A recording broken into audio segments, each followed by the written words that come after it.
पीलीभीत लिए चलते हैं, जहां पर सीएम योगी आदित्यनाथ इस वक्त मौजूद है, संबोधित करें। मंत्रिमंडल के मेरे वरिष्ठ सहयोगी,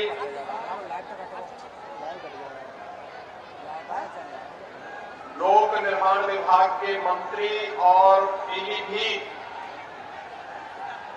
लोकसभा क्षेत्र से भारतीय जनता पार्टी के प्रत्याशी श्री जितिन प्रसाद जी, प्रदेश सरकार में ही मेरे मंत्रिमंडल के सहयोगी और इसी पीलीभीत से विधायक श्री संजय गंगवार जी,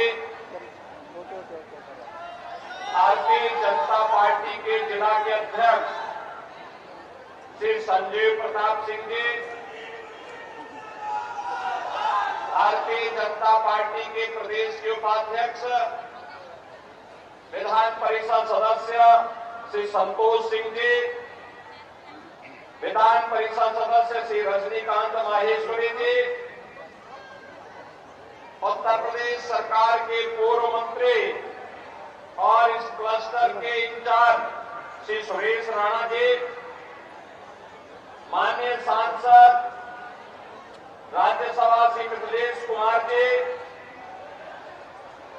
माननीय विधान परिषद सदस्य सुधीर गुप्ता जी, माननीय विधायकगण श्री बाबूराम पासवान जी, स्वामी प्रवक्तानंद जी, श्री विवेक वर्मा जी, पूर्व मंत्री डॉक्टर विनोद तिवारी जी, आज के हमारे जिला पंचायत के अध्यक्ष और अन्य हमारे पूर्व पदाधिकारीगण, पूर्व विधायकगण, चेयरमैन और अन्य ब्लॉक प्रमुखगण, भारी संख्या में आज के इस प्रबुद्ध सम्मेलन में उपस्थित पीलीभीत संसदीय क्षेत्र से जुड़े हुए सभी उपस्थित बहनों और भाइयों, मैं आज के इस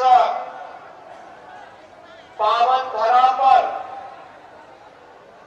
जो उत्तर प्रदेश की एक सबसे उर्वरा भूमि में से एक है और आदि गंगा मां गोमती का जो उद्गम स्थल है, ऐसे पीलीभीत इस पावन धरा को नमन करते हुए आप सभी प्रबुद्ध जनों का मैं हृदय से अभिनंदन करता हूं। पीलीभीत हमारे लिए इसलिए भी महत्वपूर्ण हो जाता है, एक और यहां पर अपने परिश्रम और पुरुषार्थ से तराई के इस क्षेत्र में यहां की उर्वरा भूमि में सोना उगलने का कार्य करने वाले हमारे अन्नदाता, और दूसरी तरफ यहां की बांसुरी की मधुर धुन के साथ कृष्ण कन्हैया का स्मरण कराने वाले यहां के हस्तशिल्पी, इन दोनों का एक अद्भुत संयोग पीलीभीत के लिए हमारे लिए बन जाता है।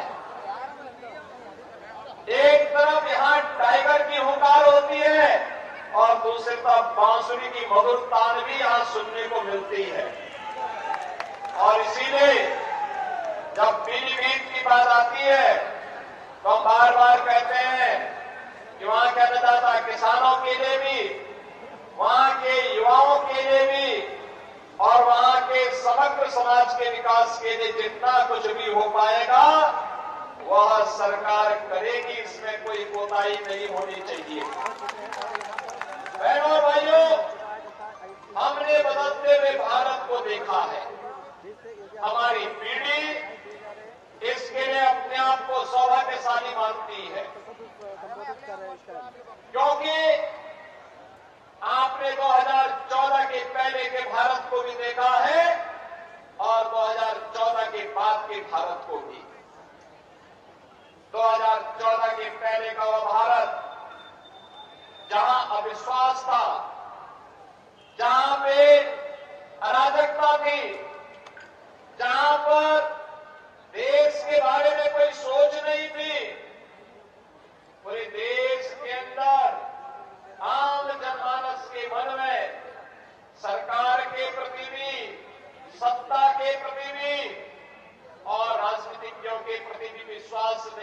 किया था वह एक भारत था। स्वाभाविक रूप से जब अपने देश के लोग सम्मान नहीं दे रहे हैं तो दुनिया के लोगों ने भी सम्मान देना बंद कर दिया था।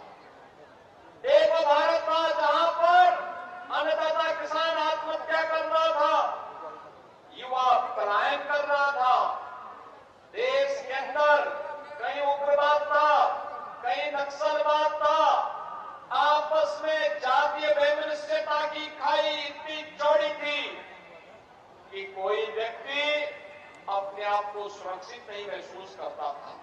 और उत्तर प्रदेश के बारे में तो कहना ही क्या है, यहां दंगा होता था। कभी सहारनपुर में सिख विरोधी दंगे हुए थे, कभी मुजफ्फरनगर में, कभी बरेली में, कभी बहेड़ी में, कभी मुरादाबाद में, कभी लखनऊ में। कोई कस्बा, कोई नगर, कोई जनपद नहीं बचा था जहां दंगे और कर्फ्यू की कहर लोगों ने न सहे न की। यह उत्तर प्रदेश की पहचान थी। बेटियां सुरक्षित नहीं थी, व्यापारी सुरक्षित नहीं था, उद्यमी पलायन कर रहा था। ये 2014 के पहले के भारत और पहले के उत्तर प्रदेश की स्थिति थी। आज 2024 में जो हम हैं, दुनिया के अंदर भारत का सम्मान बढ़ा है। दुनिया के अंदर जो भारतीय रहता है आज बड़े गर्व से कहता है कि मैं भारत का निवासी हूं।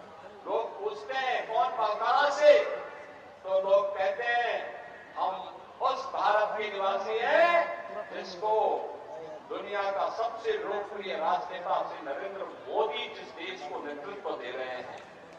और भारतवासी गौरव के साथ आज प्रधानमंत्री मोदी जी के नेतृत्व में दुनिया में सम्मान प्राप्त कर रहा है। तो सीमाएं हमारी सुरक्षित है, पूरी तरह सुरक्षित है। कश्मीर में आतंकवाद समाप्त, पूर्वोत्तर के राज्यों का उग्रवाद समाप्त, नक्सलवाद समाप्त। अब देश के अंदर सुरक्षा का एक बेहतर वातावरण है। अब अन्नदाता आत्महत्या नहीं करता है, अन्नदाता अब उत्कर्ष की चरमता की ओर पहुंचने के लिए तैयार है। नौजवान पलायन नहीं करता है, आज का नौजवान स्वयं का स्टार्टअप स्थापित करता है। आज कोई बेटी अपने आप को असुरक्षित महसूस नहीं करती है, बल्कि अब वह फाइटर पायलट बनकर के भारत की सुरक्षा का सिंहनाद करने के लिए अपने आप को तैयार करती है। बहनों और भाइयों, यह बदले हुए भारत की तस्वीर है। और उत्तर प्रदेश में कानून व्यवस्था है चुस्त दुरुस्त, क्योंकि उत्तर प्रदेश के अंदर है अपराधी और माफिया पस्त। हमने इसको पस्त किया तो उत्तर प्रदेश में बेटी और व्यापारी के साथ साथ पूरा उत्तर प्रदेश दंगा से मुक्त हो गया, दंगा से मुक्त हो गया। जो कार्य कभी नहीं हो पाया था, मोदी जी के 10 वर्ष के कार्यकाल के अंदर हमने उत्तर प्रदेश के अंदर उन कार्यों को जमीनी धरातल पर और देश के अंदर जमीनी धरातल पर होते हुए देखा है। एक नए भारत का हम दर्शन कर रहे हैं, एक ऐसा भारत जिसमें सुरक्षा भी है तो समृद्धि भी है, जिसमें नौजवान के लिए आजीविका है तो आम जन की आस्था के लिए सम्मान भी है, जहां पर कर्फ्यू तो पूरी तरह बंद हुआ है, लेकिन कावड़ यात्रा धूमधाम से ले जाने की तैयारी भी चल रही है। बहनों और भाइयों, ये उत्तर प्रदेश और ये देश आज अपनी विरासत और विकास की एक नई यात्रा के साथ आगे बढ़ रहा है। याद रखना, विरासत को विस्मृत करके कोई देश एक लंबी यात्रा आगे तय नहीं कर सकता। आज भारत अपनी विरासत और विकास दोनों में बेहतर समन्वय बनाकर के कार्य कर रहा है। आज उसी का परिणाम है, हाईवे बन रहे हैं, रेलवे की बेहतर कनेक्टिविटी हो रही है, मेट्रो लाइन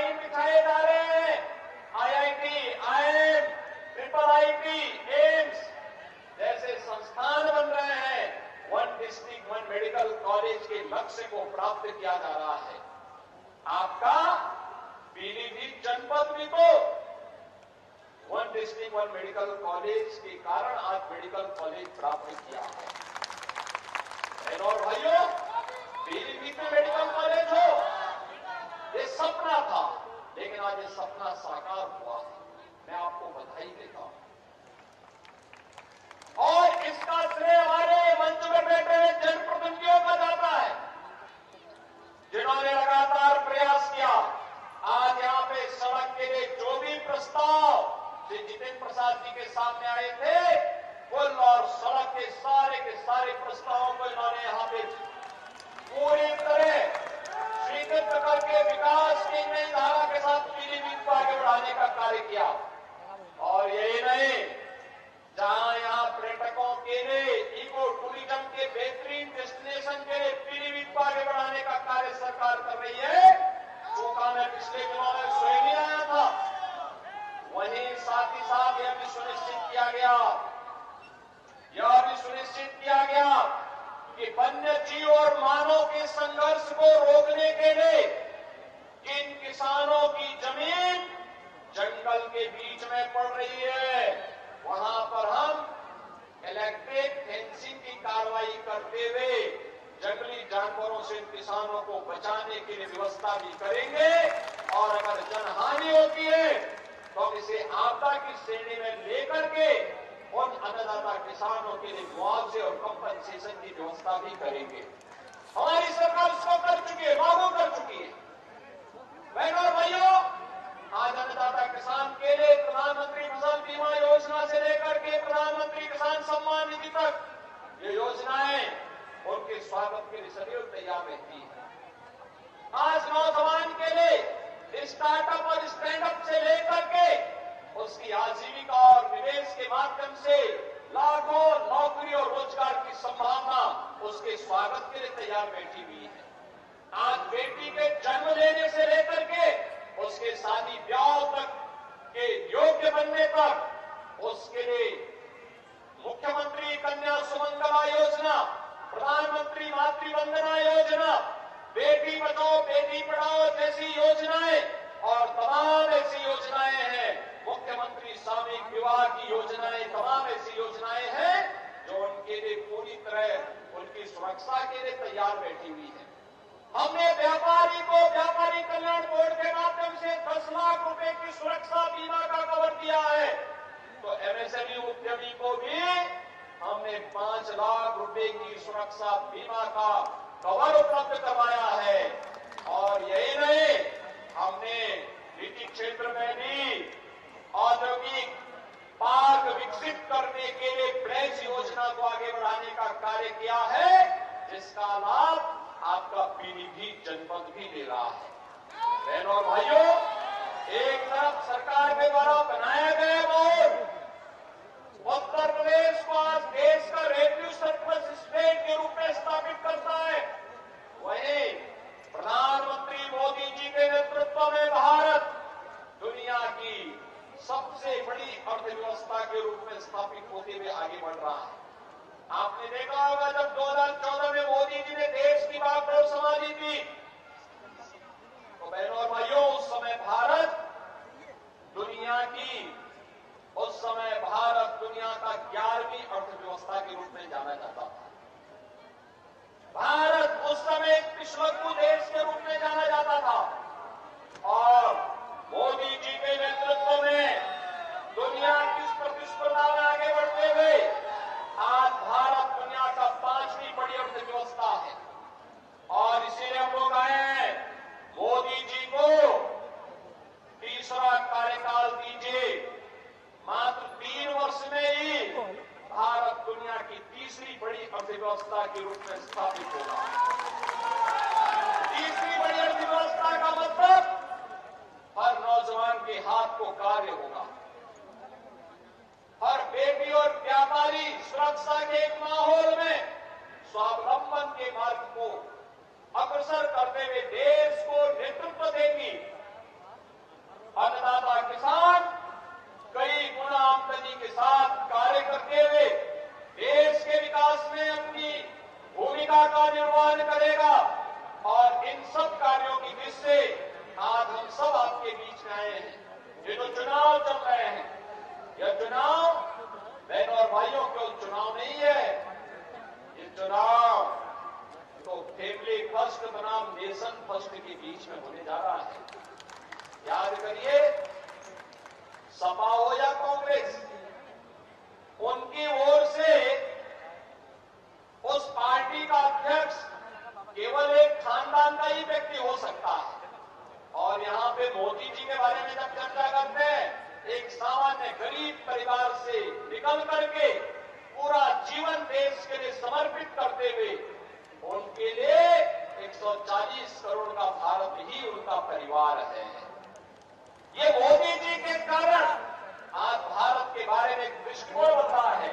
और इसीलिए जब ये चुनाव की बात आ रही है तो फैमिली फर्स्ट बनाम नेशन फर्स्ट, हमने परिवारवादियों को वोट देना है या देश के बारे में सोचने वाले लोगों को वोट देना है। और देश के बारे में सोच को अगर हम आगे बढ़ाते हैं तो ऐसे सुरक्षित और खुशहाल माहौल में आगे बढ़ने का एक अवसर हमें प्राप्त होता है। ये चुनाव माफिया राज बनाम कानून के राज में चुनाव है। सपा, कांग्रेस, बसपा के लोग आएंगे तो फिर माफिया राज भी साथ लेके आएंगे।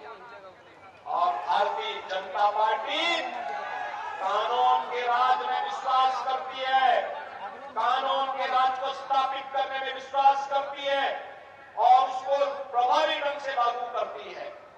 ये चुनाव भ्रष्टाचार बनाम जीरो टॉलरेंस पर चुनाव हो रहा है।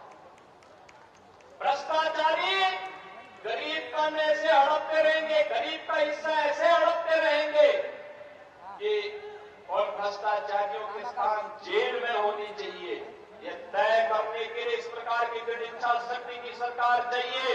और यह कार्य भारतीय जनता पार्टी के नेतृत्व में ही होगा। यह चुनाव तुष्टीकरण बनाम सबका साथ और सबके विकास का चुनाव होगा।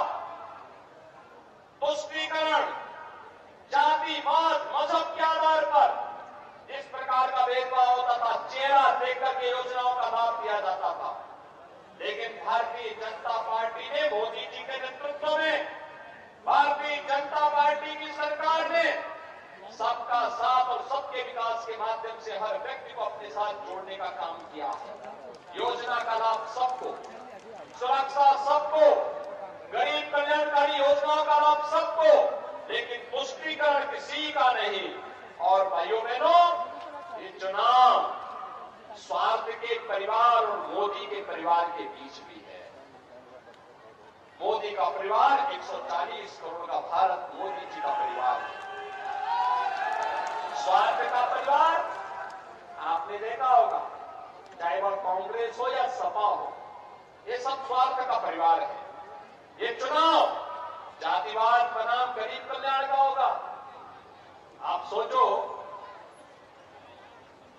80 करोड़ लोगों को देश के अंदर फ्री में राशन मिल रहा है, 60 करोड़ गरीबों को फ्री में देश के अंदर 5 लाख रुपए की स्वास्थ्य बीमा का कवर मिल रहा है, 15 करोड़ गरीबों को यूपी के अंदर राशन की सुविधा का लाभ मिल रहा है, 10 करोड़ गरीबों को यूपी के अंदर स्वास्थ्य बीमा का आयुष्मान भारत की योजना का लाभ मिल रहा है। देश के अंदर 12 करोड़ अन्नदाता किसानों को प्रधानमंत्री किसान सम्मान निधि का लाभ मिल रहा है। 4 करोड़ गरीबों को सिर ढकने के लिए एक छत उपलब्ध हुई है। 2.5 करोड़ गरीबों को देश के अंदर फ्री में बिजली के कनेक्शन मिले हैं। 10 करोड़ गरीबों को देश के अंदर उज्ज्वला योजना में फ्री में रसोई गैस के कनेक्शन उपलब्ध हुए हैं। और इसीलिए बहनों भाइयों, एक तरफ एक जातिवादी लोग थे जो जाति के नाम पर सामाजिक ताने बाने को छिन्न भिन्न करते थे, और दूसरी तरफ मोदी जी के नेतृत्व में हर गांव, हर गरीब को विकास के साथ जोड़ते हुए शासन की योजनाओं का लाभ बिना भेदभाव के उपलब्ध कराने वाली सरकार है। यह चुनाव एक तरफ विकास की रफ्तार को आगे बढ़ाने वाली सरकार है और दूसरी तरफ देश के खिलाफ षड्यंत्र करने वाले तत्वों के बीच में होने जा रहा है। और इसीलिए आज के इस अवसर पर मैं आप आपके बीच में आया हूं आपसे अपील करने के लिए। हमें तय करना है। आपने सपा और बसपा के कार्यकाल को भी देखा है। कभी युवाओं को रोजगार नहीं दे पाते थे, उनके हाथों में तमंचे लहराते थे। हमने उन युवाओं के हाथ में टैबलेट देने का काम किया है। टैबलेट आप सब जानते हैं, वे कर्फ्यू लगाते थे। हमने कर्फ्यू मुक्त उत्तर प्रदेश बना करके इसमें कावड़ यात्रा चलाने का काम किया है। और इसलिए बहनों भाइयों, वे आस्था के साथ खिलवाड़ करते थे, अराजकता फैलाते थे। 500 वर्षों का इंतजार करते हुए अयोध्या में रामलला का भव्य मंदिर के निर्माण का कार्य मोदी जी के नेतृत्व में आज संपन्न हो चुका है। जो कार्य कभी नहीं हुआ, मोदी जी के नेतृत्व में भारत उन कार्यों को आगे बढ़ाते हुए तेजी के साथ दुनिया के अंदर एक नए स्थान को अग्रसर करते हुए आगे बढ़ रहा है। और आज इसीलिए हम सब आए हैं आपके पास कहने के लिए कि मोदी जी की गारंटी के कारण ये सब संभव हो पाया है। बहनों भाइयों, मोदी की गारंटी का मतलब देश के अंदर 12 करोड़ किसानों को प्रधानमंत्री किसान सम्मान निधि की सौगात। मोदी की गारंटी का मतलब देश के अंदर 4 करोड़ गरीबों को सिर ढकने के लिए प्रधानमंत्री आवास योजना का उपहार। मोदी की गारंटी का मतलब देश के अंदर 10 करोड़ गरीब महिलाओं के लिए प्रधानमंत्री उज्ज्वला योजना में रसोई गैस के कनेक्शन की सौगात। मोदी की गारंटी का मतलब 12 करोड़ गरीबों के घर में एक शौचालय की सौगात। मोदी की गारंटी का मतलब देश के अंदर 80 करोड़ गरीबों को फ्री में राशन का उपहार। मोदी की गारंटी का मतलब 60 करोड़ देशवासियों को फ्री में 5 लाख रुपए की स्वास्थ्य बीमा का कवर। और इसलिए हम सबको तय करना है, हमें इस देश के अंदर फिर से सुरक्षा देने वाली, देश को समृद्धि की नई ऊंचाई तक पहुंचाने वाली, देश के अंदर बिना भेदभाव के गरीब कल्याणकारी योजनाओं को सबका साथ और सबके विकास के भाव के साथ प्रभावी ढंग से लागू करने वाली ऐसे ही सरकार चाहिए। और इसलिए देश के अंदर आवाज आ रही है, एक ही आवाज है। बड़े फैसले कर रहे हैं इंतजार, फिर एक बार,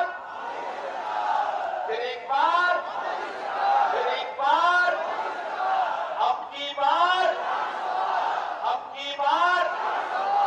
और इसलिए बहनों और भाइयों, मैं आप सभी प्रबुद्ध जनों के पास आया हूं। हमने आपको एक ऐसा प्रत्याशी दिया है जो प्रदेश सरकार में एक बड़े मंत्रालय का संचालन कर रहे हैं,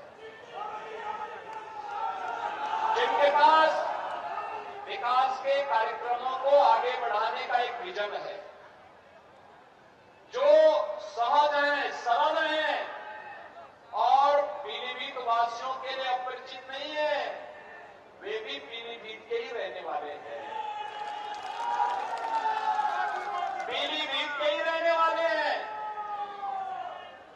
और आप कभी भी उनके यहां जा सकते हैं।